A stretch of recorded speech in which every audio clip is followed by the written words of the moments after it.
Welcome to a special edition of 100% Hockey. John Shannon here. Darren Millard is enjoying a few more days of quiet time. We thought we'd spend a few shows reflecting on the importance, the greatness of Hockey Night in Canada.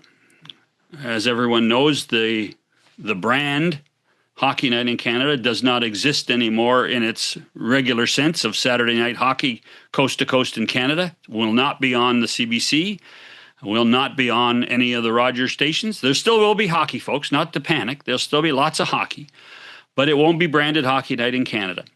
And for those of us that worked on the show for a long period of time, that carried it with us with a great deal of pride, there is a tinge of sadness, but at the same time, what a great time to celebrate what Hockey Night in Canada is, stood for, became, and then what it really brought to Canadians. It was, I will tell you on a personal note, it was the greatest job I ever had, was being the executive producer of Hockey Night in Canada. It was an important job, I think, but it also touched so many people from coast to coast to coast. Out of the gate, someone who has been on Hockey Night, was on Hockey Night for more than 35 years in total, and was a big factor in so many Stanley Cups and so many important games that the Montreal Canadiens played and other Stanley Cup champions played. Dick Irvin will join us as we celebrate Hockey Night in Canada on this edition of 100% Hockey.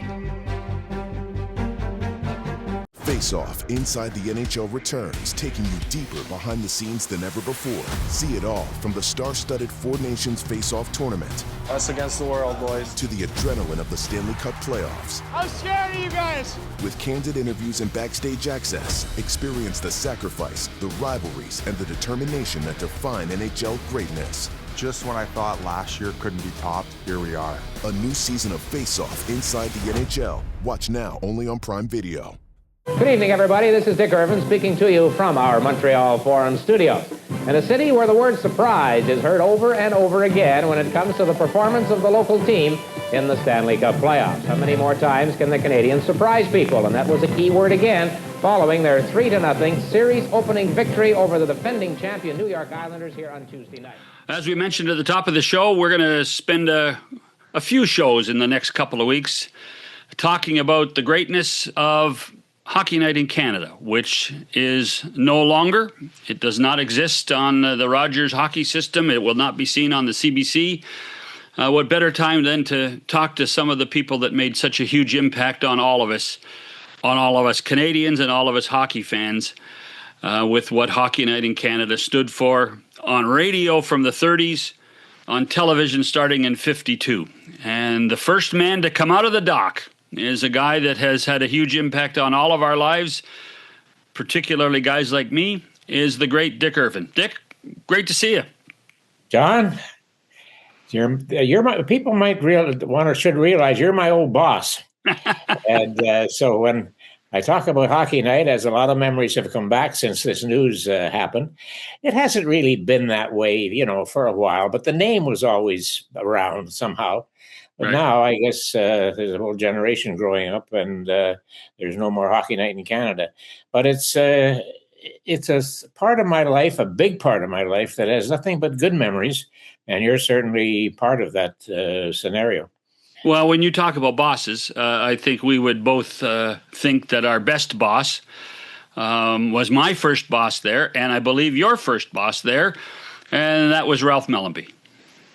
Well, when I started in television, the first thing I ever did at CFCF TV in Montreal was a noontime newscast. And Newsroom 12, it was called, Channel 12. And the floor manager who went, gave me the cue to start talking was Ralph Mellanby. And that's how far back I went with him to the very first show I ever did as a television reporter. So, he'll probably go up in this conversation quite a bit, actually.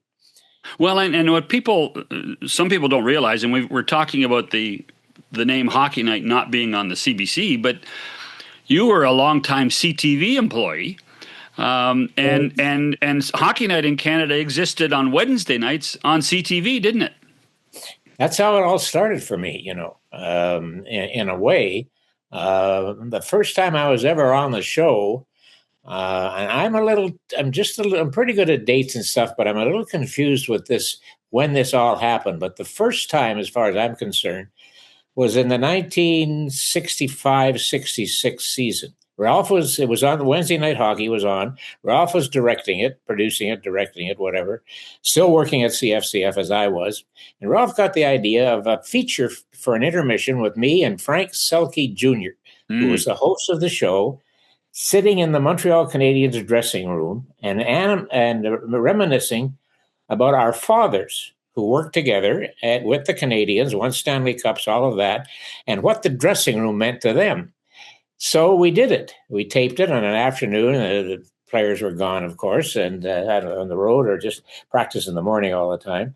And that was the first time that I ever appeared on Hockey Night in Canada. And I got a pretty good boost, John, at the very beginning. Milt Dunnell of the Toronto Star. He would probably be the most respected sports writer in Canada, right? Milt Dunnell? Yes. At that time, yeah. Well, he saw that feature, and he mentioned it in a column a couple of days later. And he said it was the best thing he had seen in Hockey Night in Canada this season. We did it around Christmas time, I think. So that was that. And then the next year, I think Wednesday Night Hockey was on, but Danny Gallivan's color man was a chap named Keith Dancy.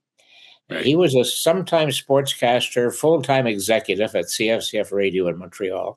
He used to call the first period. The show never came on the air at the beginning. First, they'd miss the first 30 minutes or whatever. And so the first period was usually over. And Keith Dancy would call the first period play-by-play in the past tense. And he would say, Gordie Howe skated down the right side, passed the puck to Ted Lindsay. Boom, boom, Jeffrey on shot, found the top corner. He was doing all that live. But he would, so that when people looked at it in the intermission, well, here's the highlights of the first period. It would all be, but he that was quite a trick. Try that sometime. I didn't know anybody else. But he got into the executive business of radio. He opened up a radio station as an owner here in Montreal, one of the owners, and another one, I think, in Niagara Falls, something like that. And so he left the broadcasting part, which left Danny without a color man. He did the Saturday night games too. Right. And so as it turned out, the CBC replaced him on Saturday nights with Dan Kelly. And they were still looking for a Wednesday night, but I was the only employee in the sports department at CFCF TV in Montreal, the CTV station. So I fell into the job on Wednesday nights. And so that was that was 66, 67. Right. The last year of the 16 league. That's right. So when the playoffs came, Dan had been doing Sunday night radio for CBC. But the CBC did all of the Hockey Night in Canada games on radio, and Dan, they would not let him go on CTV. I'm sorry, I'm getting ahead of myself. They wanted him to do radio only, so he was taken off TV. So I moved into his job the first time I was ever on CBC. And the thing was, those were the days when never the twain shall meet. You remember that. Danny and Dick never did a game at Maple Leaf Gardens. Bill Hewitt and Brian McFarland never did a game at the Montreal Forum. So when the finals came, we did the first series, all with the Canadiens eliminated the Rangers. I don't know who the Leafs played, but anyway, then the teams played in the final. Wouldn't that be something again? But it's been a long time. And so it was nice in a way. I thought, whoever wins this thing, I hope it's the home team broadcasters that get to do it. And it was. Right. The Leafs won the series, and they won it in Toronto. So that was how it worked. And though Danny Gallivan, in 32 years as a broadcaster of the Montreal Canadiens, never did a game at Maple Leaf Gardens. Foster Hewitt never did a game at the Montreal Forum, going back to the radio days, until Game 1 of the 1972 series. Johnny Esau hired him to do that series. Yep, and that was the only time Foster. He used to come in and be the eminence grise and do and analyze the games and so on, but he never did a play-by-play until that night, Game 1 of the 72 series, and we all know how that game finished up. So that's how it worked in those days. And so I slipped in, and then I don't know how it all evolved. That I ended up doing all the games with Danny. Wednesday night hockey didn't last that long, I don't think. No, I think 1973, I think, was its last year. So yeah. But okay. Curious, did you have any inclination that after getting that job, Wednesdays and Saturdays on the networks, being on Hockey Night, that you would have this much of an impact on Canadian hockey fans, and the fact that you and Danny, I mean, heck, it was, you were like one of those comedic duos, Abbott and Costello and Martin, Martin and Lewis. I mean, you guys, Dick and Danny you were part of the furniture every Saturday night and Wednesday night. Well, it was quite a time for me, I must say. And there weren't that many games on TV in those days, no road games other than the playoffs. So I ended up starting in 1968 doing the games on radio that weren't on. So I did them all. I mean, the first game I ever did on radio was in Oakland, California, when the Canadiens played the California Golden Seal. Wow. Imagine that. I remember that. The next night we played in Los Angeles, and in the intermission, I ended up interviewing Jim Brown, who was at his first hockey game, and I dare say it was his last. But he was there with George Kennedy, who had just won the Academy Award for Cool Hand Luke. They were buddies. Kennedy knew all about hockey. He grew up in New York, and his father was a fan of the New York Americans, and he used to take young George to the game. And so that was the openings. Really, the first part of the career of here, TV, radio, why are they so clear to me? And years went by, and I can't remember very much, one year to the next. And but it's those first ones that really make an impact on your psyche somewhere along the way. And there I was. Well, hard to imagine. I was a kid, and you were in the business, and we were all aghast that the league was going from 6 teams to 12.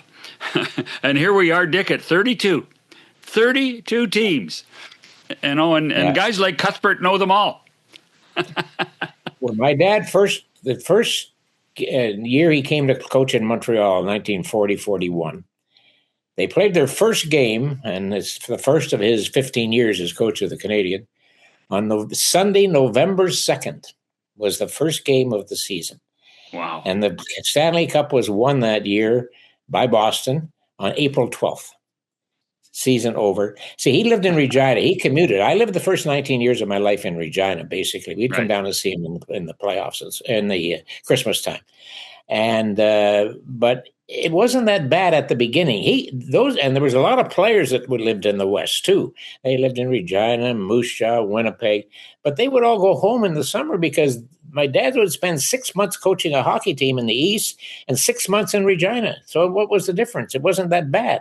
Then as the seasons got longer, 48 became 50, became 60, became 70. Finally, we moved to Montreal, and I was going to McGill at the time, or I went to McGill at the time. And that was when I was 19 years old. So people used to say to me, what was it like being the son of a coach in the NHL? And I used to say, I don't really know, because I lived with him when I was a baby in Toronto when he coached the Leafs. As soon as I started to go to kindergarten in Regina, my mother stayed in Regina with me and my sister. My dad commuted down to coach the hockey teams, first the Leafs and then the Canadiens. I mean, your dad was part of, and it's almost part of Hockey Night lore, because Hockey Night originally started on the radio as a messaging system for the Toronto Maple Leafs. Yeah, it wasn't for the Montreal Canadiens. I can go back further than that. Family trivia. He played in the first game of hockey that was ever fully broadcast on radio in Canada, 1923, Edmonton at Regina. He was playing for the Regina Capitals, who then became the Portland Rosebuds, who then became the Chicago Blackhawks. And he was the first captain of the Blackhawks in 1926. And and then he was the coach in the first game ever televised in Canada, French only, first game of the season, 52-53. The English came along about 2 weeks later. And that was Danny's first year, 52-53. And I was still going to McGill at that time. So my dad had a bit of a quote unquote trivia history with broadcasting of hockey in Canada. The only guy who was in both games. That was funny. But listen. Don't forget, you got to add the year he coached the Maple Leafs, their first year at Maple Leaf Gardens. You got to put that in there too, don't you? They won the Stanley Cup for the first time as the Toronto Maple Leafs. The Toronto Arenas had won the Cup. The Toronto St. Pats had won the Cup. The Toronto Blue Jackets had won the Cup way back when.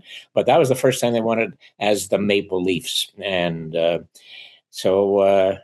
we lived, I got pictures of me in a little sleigh when I'm 1 year old. But that was always in Toronto. We moved back and forth. But then once I started school, they decided to keep us in the West. And just curious, what was it like to work with Danny? I always used to say, John, that there are young broadcasters, sports broadcasters in this country who would give their right arm to work 17 games with Danny Gallivan. I worked 17 years.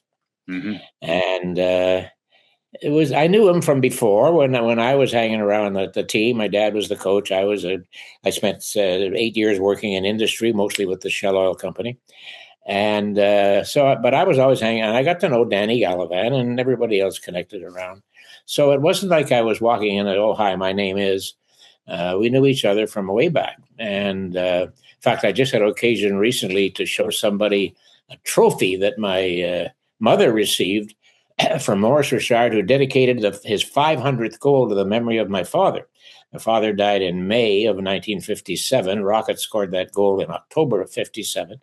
And so they had a dinner and a trophy made, and my mother got the trophy and all that. And so that's how. And Danny was the MC of the dinner that night. Right. So I went back with him a long time. And so it wasn't that I was moving in beside a stranger. I don't know. It was just. It was easy. I mean, he just accepted me like, a guy that had never talked on a hockey broadcast in his life. Suddenly here I am sitting beside him doing color on a Montreal Canadiens game at the Montreal Forum. And he just, I learned a lot from him, of course, right off the bat. And we just clicked. It was, I guess we clicked. I don't know. Here's one for you. I remember talking to somebody who was a former NHL coach when I was writing my book on coaches. And he was coming to Montreal he was working for TSN. And so I thought I'd take the opportunity to talk to him that day. And he said, well, no, because he and his broadcast partner had a meeting in the afternoon to discuss the game that night. And I said, well, how long does that last? Oh, he said, usually about 2 hours. Danny Gallivan and Dick Irvin never met in 17 years for 2 minutes. Never. Danny even, you guys used to run pregame meetings, right? You were producing. You ever see Danny at the meetings? He always found a way there. Hardly. And he always found a way to come late or, have something to do. Yeah, he hated that kind of stuff. And so I'm not saying that which we might have been a better show if we'd have sat down for 2 hours before every game. Danny no way he wanted that. So it was just, I don't know. It's hard for a guy like me to describe when you work that long with the same guy. It just seems so natural. That's all. And, when he retired, this was really strange. We did the first year that Edmonton won the Cup. You produced that last show. Remember that? Well, yes, Danny and Dick were assigned to do that series. It was Islanders and Edmonton. The Islanders beat Canadiens out in Game 6 of the see who would play Edmonton. We came home. It was at the island. We came home, sat on the plane together with the team, got off, walked to the parking lot together. And so when we got there, and that was 2:00 in the morning or whatever, I said to Danny, well, I'll see you in Edmonton on Saturday. I was going to go out early because my daughter, who is the producer of this show right now as we speak, she was going to the University of Alberta. And Danny said, no, you won't. I'm finished. I said, what? Yeah, he said, I'm not going to do any more. And he left. He got into his car and drove away. And I thought, well, he had a cold a little bit, maybe a little out of sorts. He'll change his mind. He'll be there. No. Danny never did another game. And he hadn't mentioned it to me in the whole trip home, nothing. But he had already made up his mind once that series with Montreal was over. Now, if Montreal had won the series, I'm sure he would have done the finals. But the fact that they lost, That was it. And he never did except, now I shouldn't say that. He worked for CH Hamilton. You remember that? They hired him to that's do when he did. That's when he did Maple Leaf games. That's the first time he did a game in Maple Leaf Gardens. And he wanted to keep doing it, but his family was kind of against it. And anyway, he didn't for a second year, but he didn't do it. But he did do those. I think it was 5 games he did for them. I remember he became a big admirer of Rick Vive. Rick Vive was in his 50 goals era with the Maple Leafs. You remember that? He thought Rick Vive was a great player. And I remember him, Danny, singling him out when I talked to him about it.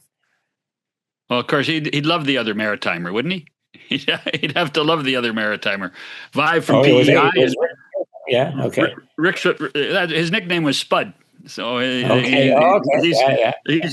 from Prince Edward Island. So I tell you what, I got a few more questions particularly about some specific shows that you will remember, if I remind you properly, about your time at Hockey Night. And we will do that after the break on 100% Hockey, remembering HNIC. With the NHL app, you can listen to every NHL game right from your phone. And with home and away broadcast feeds, you choose your way to listen. And he scores! Whether you're at work, at the gym, or stuck in traffic, the NHL app puts you right in the action all season long. Every team, every game, everywhere you go. Download the NHL app and never miss a moment. It has indeed been an interesting last few days for Mark Messier and the Edmonton Oilers. Mark, a couple of very high-profile newcomers have joined your club. You've said goodbye to a couple of old friends, especially Lee Fogelin, who's been part of this team for quite a while. What's your reaction? What's the reaction within the ranks? Welcome back. Dick Irvin's here. And I tell you what, if you're having fun enjoying the show, don't forget to subscribe on YouTube or on all the podcast platforms. Dick, I've got to ask you, you were talking about you and Danny and doing the Oilers. From the moment the Oilers came into the league and they were on Hockey Night on Saturday nights, you and Danny had a real relationship with that hockey club. There was something. It wasn't you in Montreal, but it was you in Edmonton. There was something special between you two guys and Wayne and Mark Messier and Glenn Sather and all those players. Do you remember any of that? A little bit. What I do remember, when I think they moved arenas and you hosted a show in Edmonton many years later, I think Wayne had retired, and you said to Wayne Gretzky, when you said, did you recall when growing up Hockey Night in Canada? And Wayne said, oh, yeah, it's Hockey Night in Canada, Danny Gallivan and Dick Irvin. He said that to you. I'll never forget that. I was lying in bed watching it on my bedroom TV, and here's Wayne Gretzky mentioning my name. And I never asked him about it, but this is a guy who grew up in Ontario. He never saw the Canadiens games. He was living in Toronto territory. Why would he mention that? So there you go. You see, and even Wayne, Danny, the other teams, I think him, in a way, okay. I still think he liked the Leafs the most of all of the Canadian teams. No, really. You sound like every Montreal Canadian fan when they lose, they'd blame Danny. And listen, it was really one of the first couple of years I worked, and there were 6 teams in the league. We used to get a lot of mail, and the Toronto fans would be mad at us. The Montreal fans, there was a morning man on Montreal radio we used to call Brian McFarland, Brian McMapleleaf. And, there was it really carried on. But once the new teams came in, and especially once the Canadian teams came in, Vancouver was the first, right? The mail, it dropped off. People then picked up their other teams, It was funny. It was, we didn't get many mail. Hockey Night used to say they protected us from mail, but people would send it to the office and they wouldn't show us the terrible things people said about us, the Leaf fans, about the Canadiens broadcasters, and vice versa, I guess. I don't know. But, the rivalry was there, and Danny used to love when the Leafs would come in midweek, and we'd do the midweek games and the Saturday games, because it was us then. It was good. I was the first guy to interview Howie Meeker, and that was a Toronto Maple Leafs Montreal game. And you had a question, so I'm sorry. No, Howie, was a big part of Hockey Night for so many years. I mean, how did that come about? Well, Howie was working for the CBC in Newfoundland, and somebody said to Ralph, it was a Wednesday night game, and somebody said to Ralph Mellenby that Howie Meeker was in town. He'd been in town for some CBC meeting or whatever, and he was going to be at the game with a group of CBC people. And so Ralph got the idea, well, maybe he'd heard about Howie and what the work he was doing on TV. And Red Fisher, the longtime sports writer, was scheduled to be the game analyst that night. Analysts used to sit beside Danny and me, not talk during the game and during the intermissions. They had a camera. I remember the shelf up in the broadcast booth at the Forum. So anyway, Red agreed to work Saturday night instead of Wednesday night. So Howie came on. I had never, maybe I had. I don't think I'd ever met Howie Meeker, really. So he sat there in the first period, and then the first intermission comes, and I would just move to the next little booth, and we'd do the interview there upstairs. And suddenly, wow, you don't do that. Look, I remember the first player he really took over the coals was J.C. Trombley. And you can't do that. He shouldn't. And we were all being Casper Milquetoast. The players were king in our views, and the replays and all this. Not Howie. Oh, no. And there was a Leaf guy that should never have passed that puck again and all this. Wow. He just took everybody by surprise. And I guess you would know it better than me from the other side. The rest is history, as the saying goes. How he started out, and then he won himself a job on our show, and he was there a long time. And a big impact. I was the first guy. And not necessarily welcome at the Forum either very often. No. He made a bad mistake one night. Howie was doing a game, and he referred to the Maple Leaf game. A few years later, he referred to the Leafs as we. Yeah. Well, the Forum went crazy. Scotty Bowman went crazy. So it was during Scotty's dynasty years, And I happened to be at the practice the next day after the game, and Scotty skates over to me as soon as he saw me. Hear what he said last night? Hear what Meeker said last night? We calling the Leafs, He was all excited about it. And, I said, I'm in touch with Scotty all the time. So yeah, that's he. You know what? After that, John, I don't think Howie appeared at the Forum for a couple of years after that. The Canadiens had him hard, no.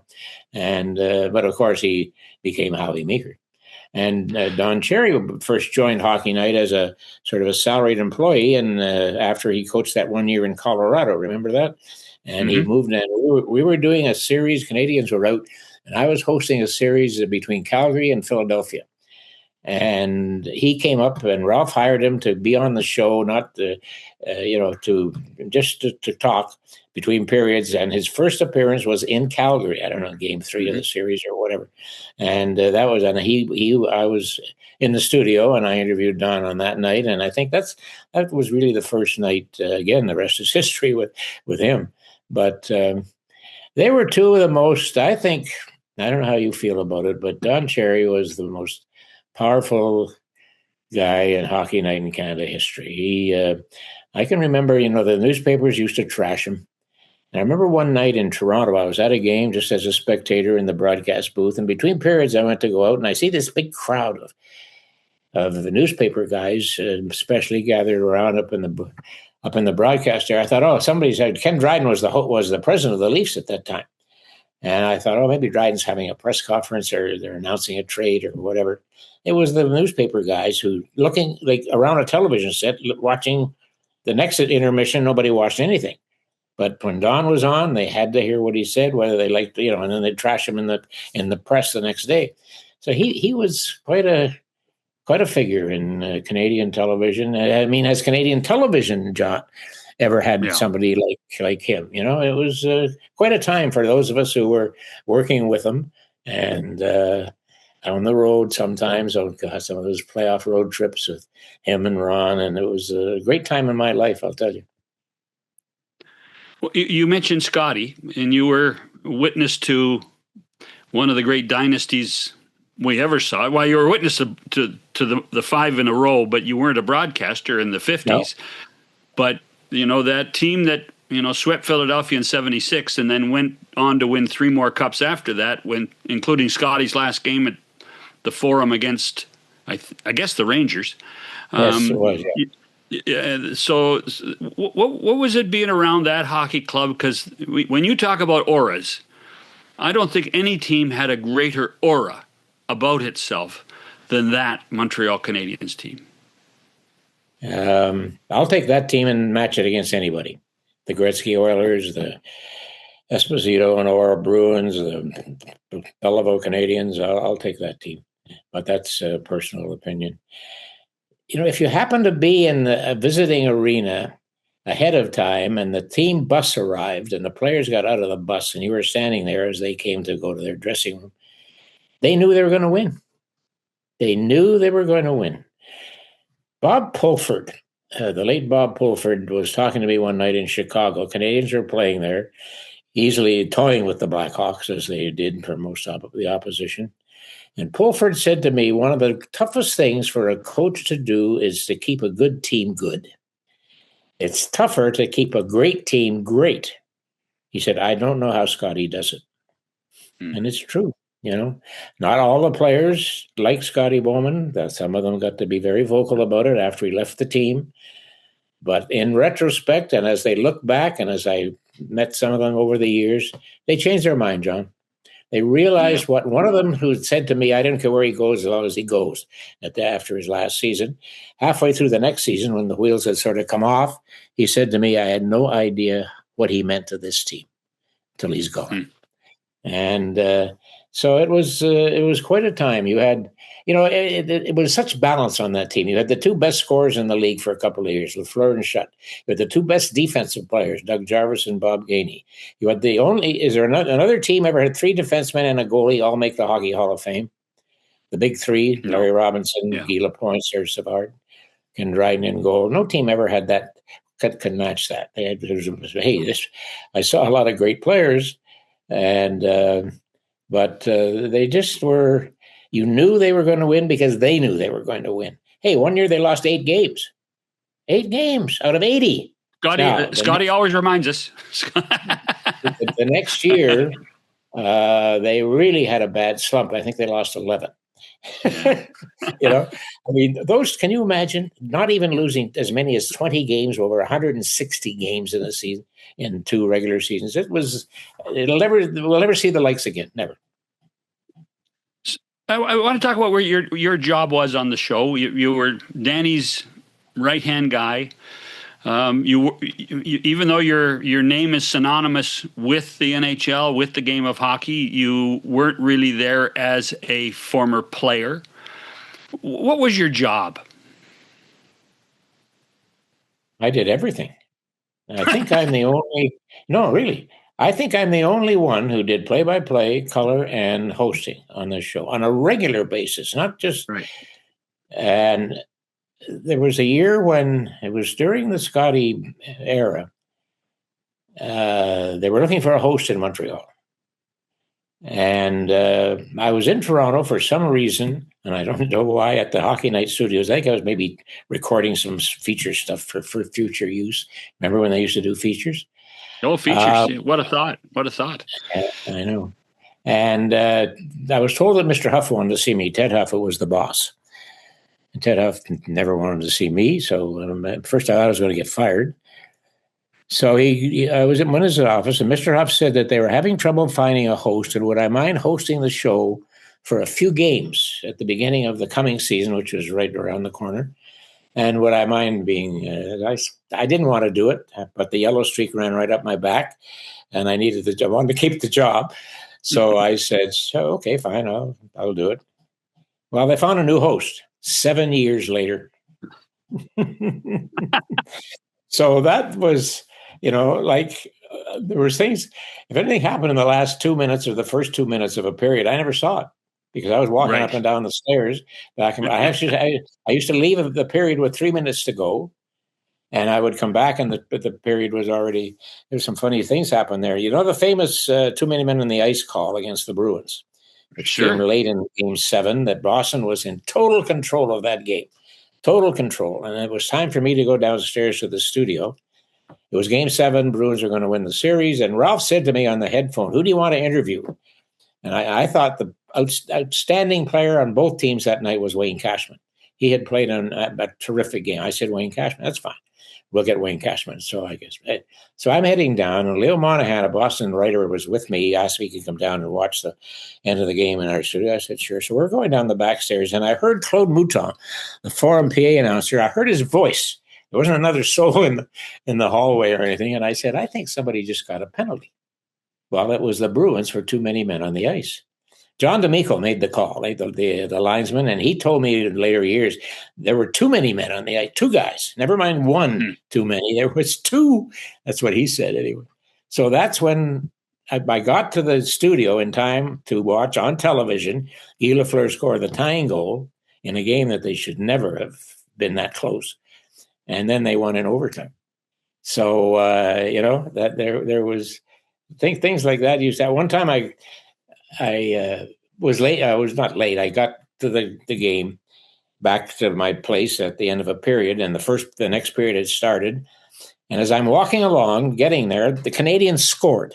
I could tell from the reaction of the crowd. I didn't see it. I'm walking back to and Red Story, the old referee, was the color man that night, sitting with us. So when I get there, Danny and Red had been comparing. They hadn't even been watching the game. And Danny's laughing at something Red said. So Danny, in his sly way, he kind of leans back. I sit down, and so on. And he says, well, Dick, what'd you think of that goal? He knew I hadn't seen it, he wasn't going to talk about it because he didn't see it either. Oh, God, things like that happen. Hey, it's fun. That's crazy. There's 3 things before we go I got to bring up. First of all, you were with Bob Cole and I believe Harry Sinden in Philadelphia, Super Series 76, when the Russians left the ice, correct? No, it's Bob Cole and who Ted Lindsay? Was it? No. Oh, Denny Potvin. Yes. Denny Potvin, who was still playing. I mean, he was just starting out. You know, that was going to be.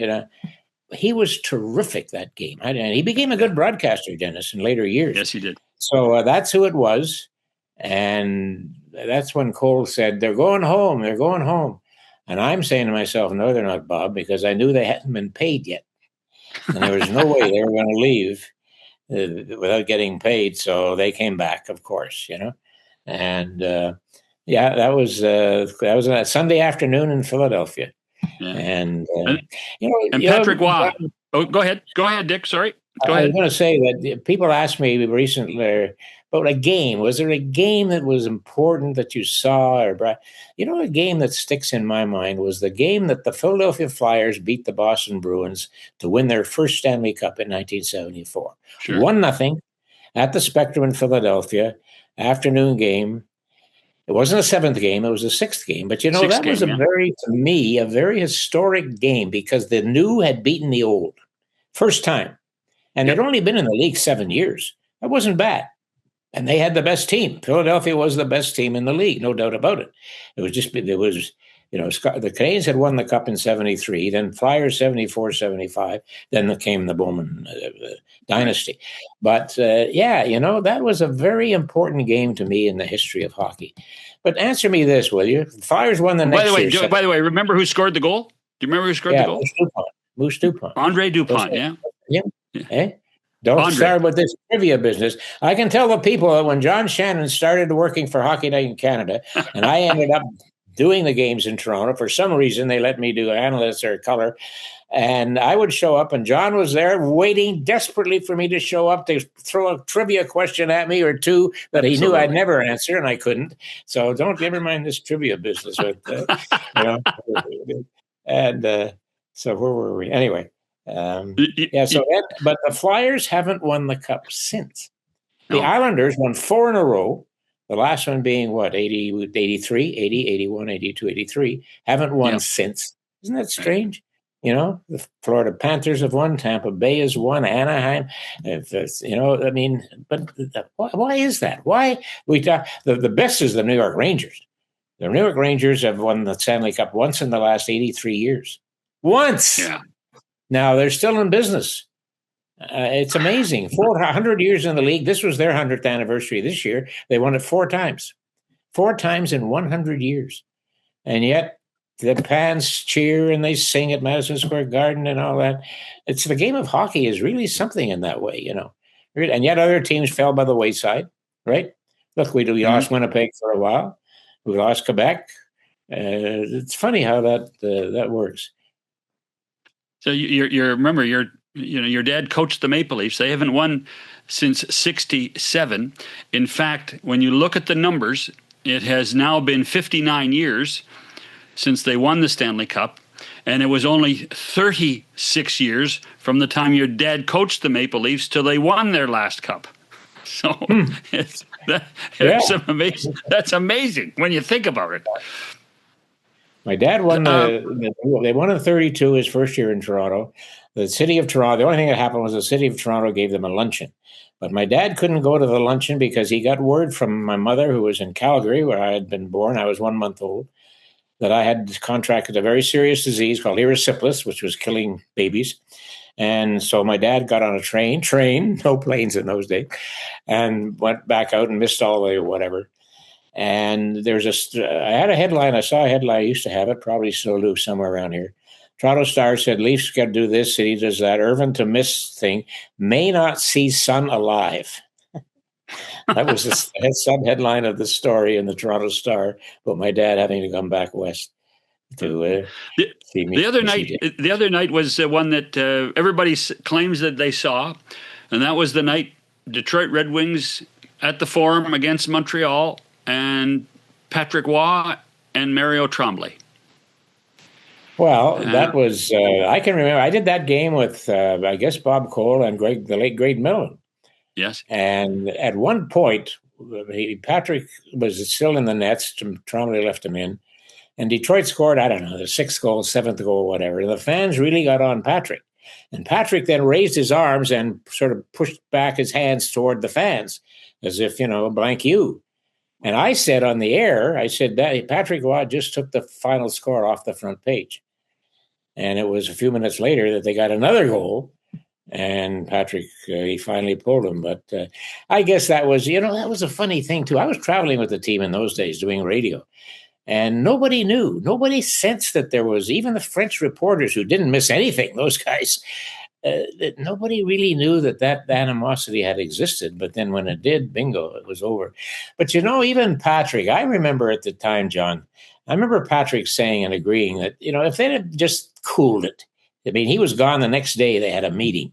There was a telethon that we did, and the Canadian players were there, some of them, and they said, they're having a meeting. It was going to be, the coach, the president, whatever.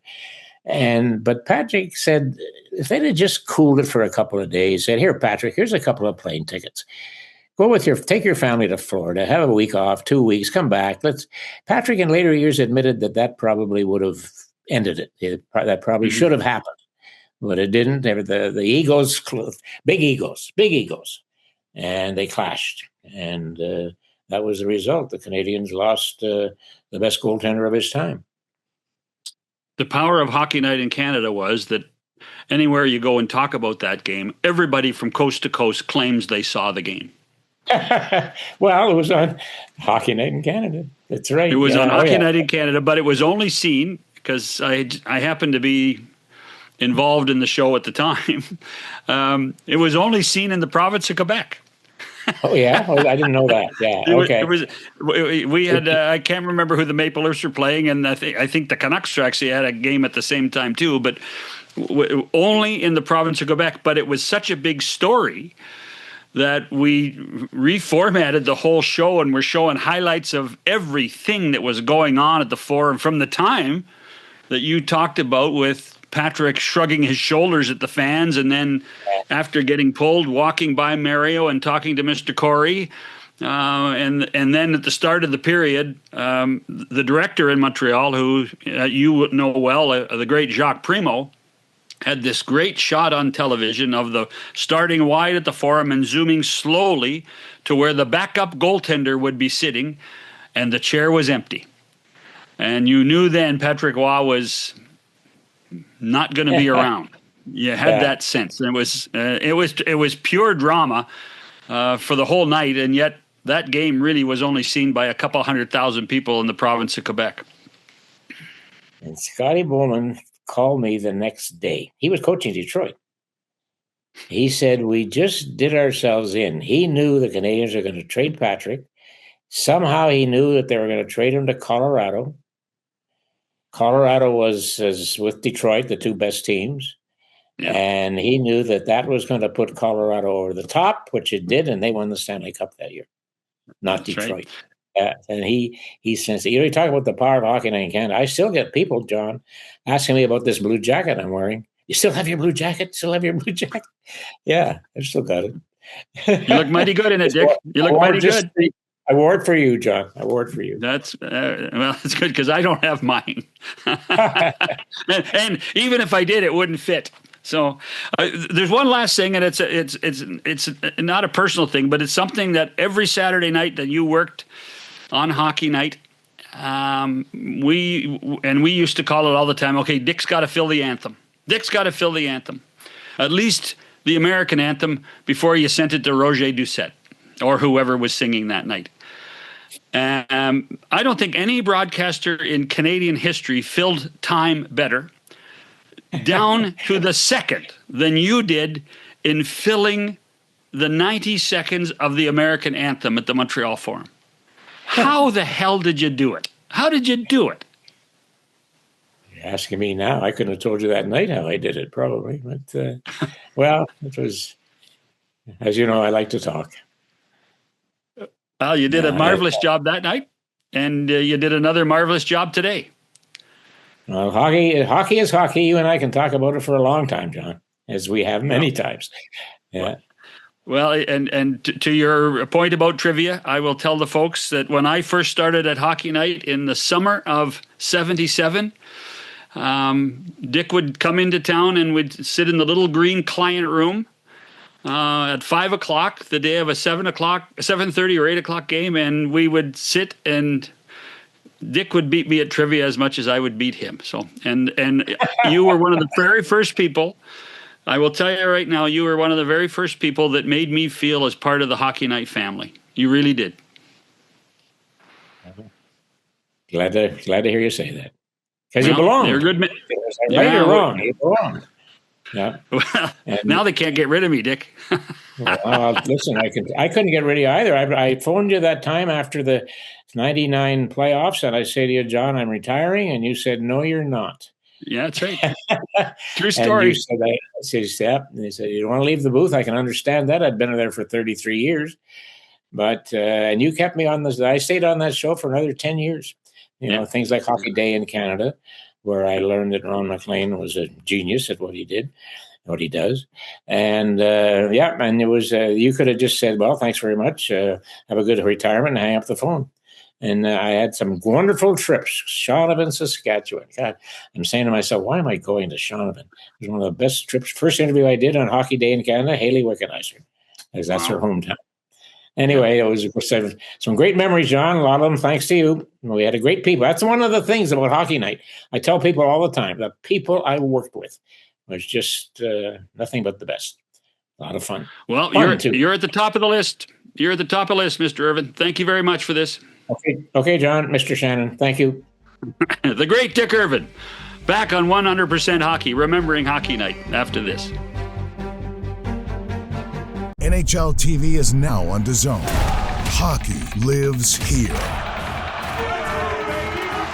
Here we go. Watch every game from every team. The best players in the world. And the coldest plays on ice. Watch up to 4 games at once for the ultimate NHL experience. Sign up now at DAZN. Just to finish the story that Dick talked about near the end there about him retiring, I was in the office on a Monday or Tuesday at the end of a regular season, and Dick's assignments had been finished for the year. And the phone rang, and it was Dick, and he said, I've just decided I'm going to retire. And the way Dick described it was totally accurate. I said, Dick, there's no way you are retiring. I won't let you. You mean so much to the show. You mean so much to what Canadians do when they hear your voice and the stories you're able to tell. You were a link for so many of us and so many hockey fans to the past, to a time of the 6-team league, to Doug Harvey, to Maurice the Rocket Richard, to his father, to Frank Selke Sr. There was no way, if we were going to be the gatekeeper of hockey in Canada, we could do it without Dick Irvin. Dick Irvin needed to be there as a resource, as a storyteller. We signed him to the day he was retiring, I think we signed him to a 5-year contract, which he agreed to. And then he appeared on almost every Saturday night because we were going from a situation of doubleheader hockey. We needed programming between the two games, and Dick would invariably have a story to tell or a commentary to give, and he did it magnificently. Producer Kathy Broderick put it together, and Dick would then tell the story of a player that he knew of or something that was reflective of the time in the NHL. And for that reason, Dick stayed on, as he described it, for another decade. He's a great Canadian. He was a great broadcaster. He's a great friend. Hopefully you enjoyed this as much as I did in talking to Dick on his reflections of Hockey Night in Canada. On Thursday, when we come back on, a little bit different. We're not going to talk to one, but we're going to talk to three. Al Strachan, John Davidson, Jim Hewson, the original members of the Satellite Hot Stove in 1995, will join us to talk about how we put that programming on the air on a regular basis. Hope you want to join us. Hope you'll enjoy it. Again, thanks for listening and watching Dick Irvin on this edition of 100% Hockey.